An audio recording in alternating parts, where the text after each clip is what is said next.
we see this world is burning, though, of all the poisons, and it looks like it's going to end life on this earth. Doesn't it seem like, though, we have only a certain amount of time for those that are ready to help the others that are ready to find the way out of these psych realms with all this mess that we're going through on Earth. It just seems like it's endless, from the babies being ate and on, unimaginable stuff.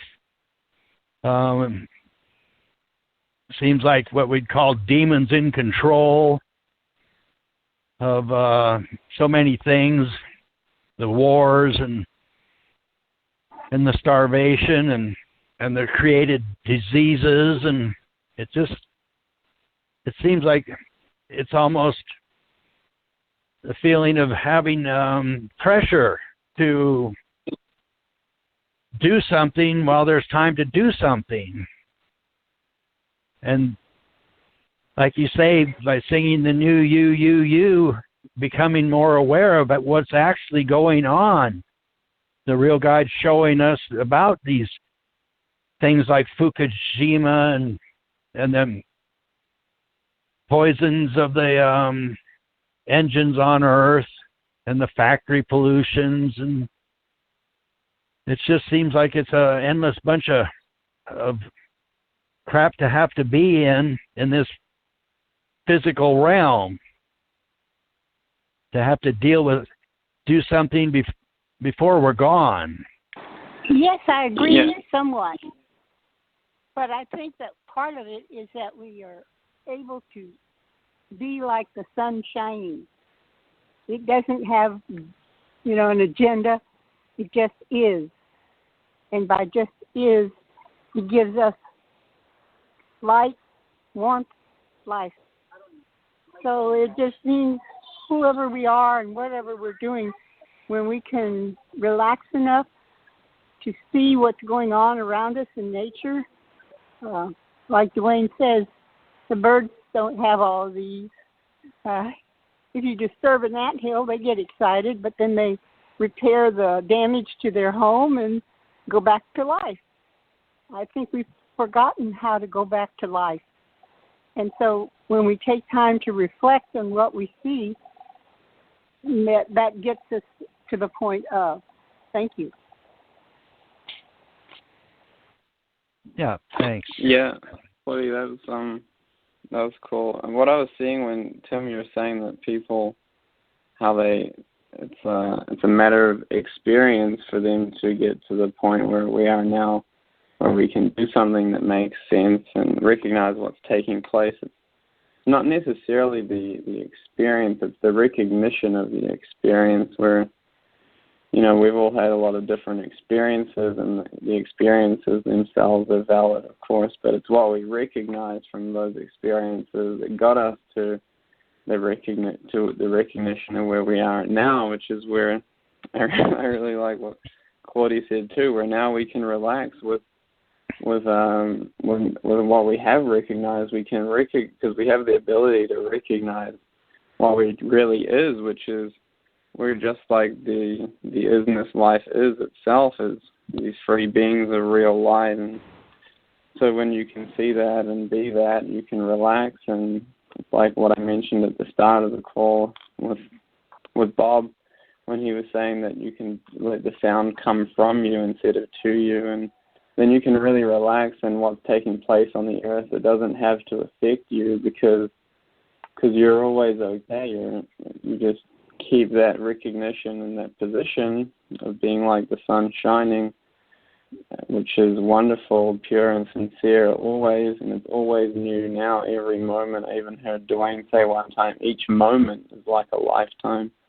And so, sure, there's all these things going on the earth, and it does affect our created bodies, but it doesn't affect our real awareness. So the more you perceive from your real awareness, the better it gets in a way, and so you just is your real awareness. Yeah, that's something cool. Yeah, the sunshine. That's something to talk about. It gives off light. We see that. It gives us warmth. It seems like without it, we don't exist in this physical. What other things does the sun exemplify? It gives us light. It's always shining. It gives us warmth. Is there other things that it's an example of the isness life is? A certain level of indifference. Yeah, I see that, Eric. Sure. It doesn't seem to care what we're doing here on Earth. It just keeps on shining. It shines. Well, that's like Dwayne giving us light.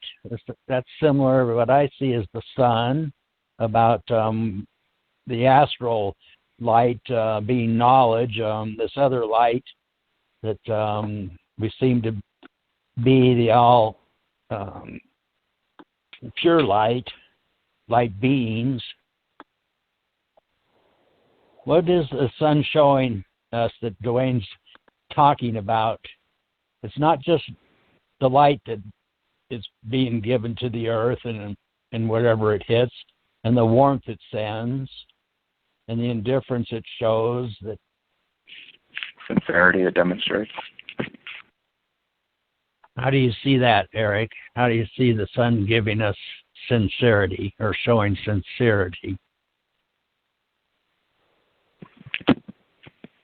Because in a way, it adamantly just shines no matter what. And like,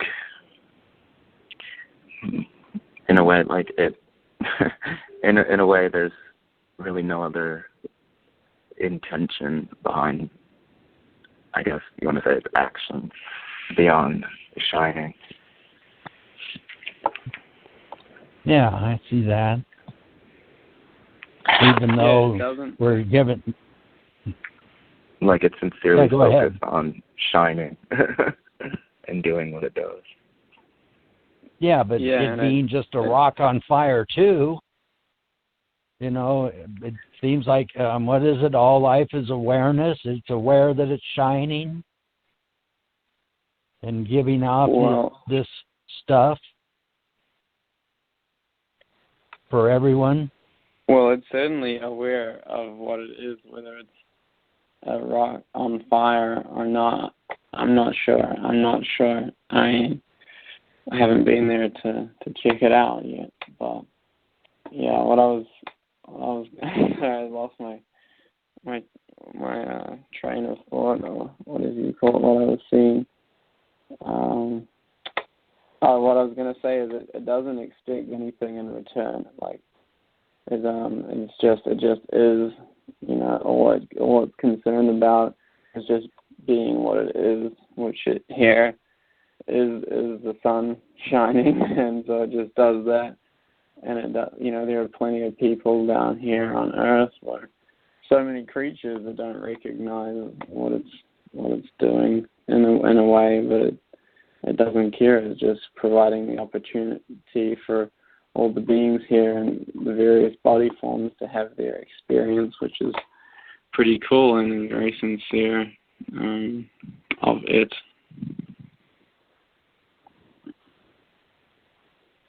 Yeah, it seems like it's almost what I guess you'd call magic, the way it can send its the seed and with water and earth and things to grow, and all these processes in the physical and the psych realms.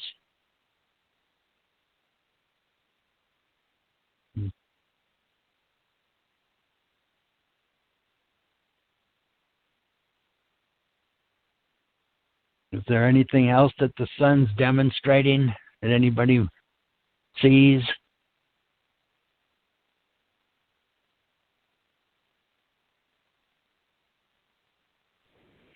There was a little writing Dwayne wrote, I think last year, about Sun-Yon, or the awareness that's with the sun. Yeah. Does everybody remember that? Yeah. Sun-Yon. Yeah. Sun on, yeah, Sun-Yon. Sun-Yon. Mm-hmm. Yeah, the way it has this power, I guess you'd call it power. It seems like all these planets, these rocks, are somehow like magnetism, held in their orbits around it at the right distance for us to even have life in this form, in the physical, just by being there. It has an effect on everything around it for a certain distance anyway, or to a certain limit.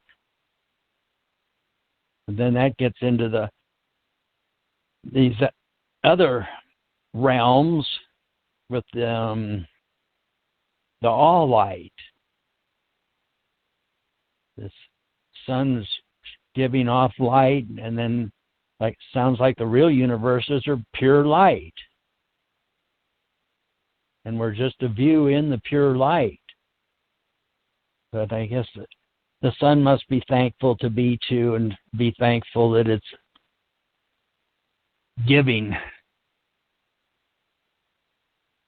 to everything around it. So it must enjoy being, and think, or it wouldn't. What reason would it have to give off light? And it would be like just nothing, just a thing that's a chemical reaction.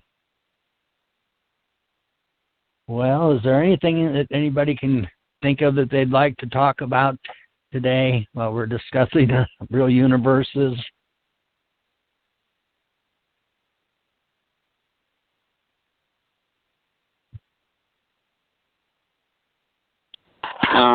Eric, could you share with us where you is here on the Earth? Sure. Currently, I am in a library, looking at my computer. I'm in New Jersey, but I'm leaving tonight as I lighten my load. Tonight? Yes, tonight. Okay. So do you want to tell the listeners of the Earth where you're going, Eric? And sure. A little bit about this adventure, the unseen side. Sure. Well, everyone listening, I'm starting my adventure to Huntington Beach, from New Jersey to Huntington Beach tonight. I'm going to be traveling across the country, driving, and starting my adventure. I had an experience I think last week, where it demonstrated to me that I should just start driving and drive till I get there.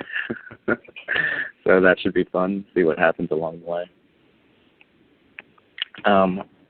Yeah. Yeah, you're going through the winter. Yeah. Maybe you can go south and avoid the rough weather. That is my intention. Get out of the storm. Yeah, that ought to be quite a change to be in the West Coast, what do you call it, consciousness compared to the East Coast consciousness. You'll be seeing the difference, I guess. Yeah, how I've heard people that, act where you are. I heard there is like a difference in welcome other people. Just like there's a different lifestyle and feel about things. Yeah, you'll be getting to be in the, what do you call it, the most populated area of the United States with the most cars on the freeways, and that's different for a lot of people on Earth. But the climate seems to be real comfortable most of the time. Did anyone have any dream visions lately they'd like to talk about? Sure. A couple of days ago, I was in the jungle with a friend who passed away here in the physical, and we're like under the like a hut, made from like bamboo. It's very primal and with a thatched roof. And out of the jungle walks this big, huge, like gray and black and white striped panther. And it looked very hostile, and so I was a bit, shocked at first and kind of turned away from it, and then went up the stairs when I noticed a really big, black, fierce one coming out of the jungle towards us. And the gray one climbed up to the hut that we were in. It was like off, about 6 feet off the ground, and it was, about to like attack us, and I had to like push it and get physical with it, so-called physical, and wrestle it and push it out of the place. And the black one was, looking really angry, ready to run off, and the experience ended. So I don't know, what I saw was kind of how, this is how the world is. The reptilians, they're controlling everything. They don't want us here. And when they said they're just trying to scare me on the real side, but I stood up to it and I was okay. And yeah, that's just one experience for they're seeing what we're doing on the real side, which is a lot. And so it's up to other people to see what is taking place there on the real side, and the real side of what is taking place here on the earth. Yeah. I had one that they got, the authoritarians put handcuffs on me the other night, so I was wondering about that. But that was all was to it. Seemingly I hadn't done anything, so they were just being aggressive. Does anybody have any thing they'd like to say about how a person earns their way into the real universes? Sharing.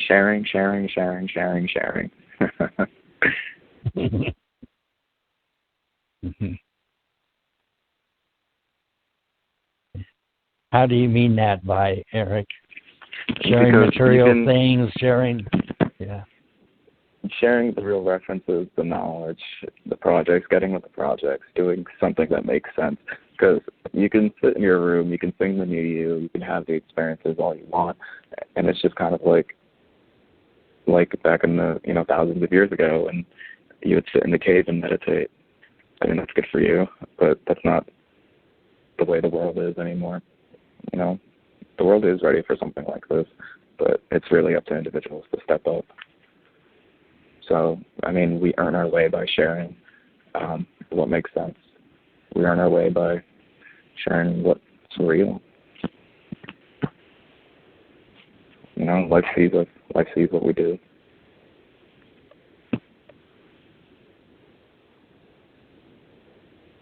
Yeah, it seems like if we get rid of attitudes and just be like the sun shining, whatever comes, and by sharing this ability that we've been given to guide those that are ready to the new presentation and become involved with the projects and what is really important right now on Earth. That we're very thankful that we have a guide that's presenting this information or hints for us to get to know our real selves instead of continuing to stay in this reincarnation slave life.